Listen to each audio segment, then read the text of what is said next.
ഒരു ചെറിയ കാര്യത്തിന് പോലും തല്ലിക്കൊല്ലാൻ വരെ മടിക്കാത്തൊരു സമൂഹം, എന്തിന് വളർത്തി വലുതാക്കിയ സ്വന്തം മാതാപിതാക്കളെ വരെ കൊല്ലാൻ മടിക്കാത്തൊരു സമൂഹമായി മാറും. എടാ, നിങ്ങളൊക്കെ ഈ വളർന്നു നിൽക്കുന്ന മണ്ണിൽ ജീവിച്ച് ഒരു കൂട്ടം സമൂഹമുണ്ട്. വൈകിട്ട് ക്ലാസ്സും കഴിഞ്ഞാൽ വല്ല കണ്ടം ക്രിക്കറ്റും കളിച്ച് നേരെ വീട്ടിൽ പോകും.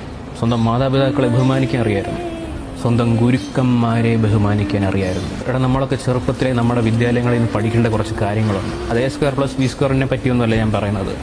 ഒരു മനുഷ്യനെ എങ്ങനെ ബഹുമാനിക്കാൻ പഠിക്കണം, അതൊന്നും ഇപ്പോൾ ഉള്ള ഒരുത്തൻ പഠിക്കാനും മനസ്സിലാക്കാനും ശ്രമിക്കുന്നില്ല. പിന്നെ ഇപ്പോൾ ഡ്രഗ്സിന്റെ കാര്യം എടുക്കുകയാണെങ്കിൽ ഈ പ്രായത്തിലുള്ള പിള്ളേർ പകുതിയും അതിനടിമയാണ്. ഇതിനെപ്പറ്റിയുള്ള പല പോസ്റ്റിലും ഞാൻ കാണുന്ന കമന്റാണ്, 2K കിഡ്സ് 90s കിഡ്സ് അങ്ങനെ അല്ലായിരുന്നു. എടാ, ഈ 10ഉം 15ഉം വയസ്സുള്ള പിള്ളേരുടെ മുമ്പിലേക്ക് ഇത് ആകാശത്തുനിന്ന് പൊട്ടി വീഴുന്ന സാധനമല്ല. ഇതിനെ എങ്ങനെ നിർത്താൻ ശ്രമിച്ചാലും മറ്റ് പല പേരിലും പല രീതിയിലും ഇവരുടെ മുമ്പിലേക്ക് എത്തും. അതുകൊണ്ട് ഇനി ആരൊക്കെ പറഞ്ഞാൽ ഇത് വേണ്ടാന്ന് വെക്കണേ നീ തന്നെ തീരുമാനിക്കണം. പിന്നെ നിങ്ങളുടെ കൂട്ടത്തിൽ ഒരാൾ ഇത് ഉപയോഗിക്കുന്നുണ്ടെങ്കിൽ അവനെ പറഞ്ഞ് മനസ്സിലാക്കണം. അല്ലാതെ അവൻ്റെ കൂടെ കൂടി 4 പേരോട് ഒരുമിച്ച് ഇതാവരുത്. ആ 4 പിന്നെ 10 ആവും, 10 100 ആവും, 100 1000 ആവും.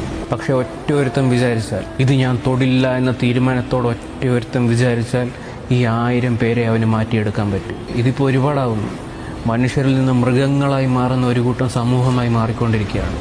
എന്നെപ്പോലെ 10 പേര് ഇത് പറഞ്ഞുകൊണ്ടായില്ല, ഇത് കേൾക്കുന്ന 10 ലക്ഷം പേര് തീരുമാനിക്കണം, ഇത് ഞാൻ തൊടില്ല, എൻ്റെ കൂടെയുള്ളവനെ ഇത് തൊടാൻ ഞാൻ അനുവദിക്കത്തുമില്ല. എല്ലാവരും ഒരുമിച്ച് ഇതിനെതിരെ നിൽക്കണം. Say no to drugs.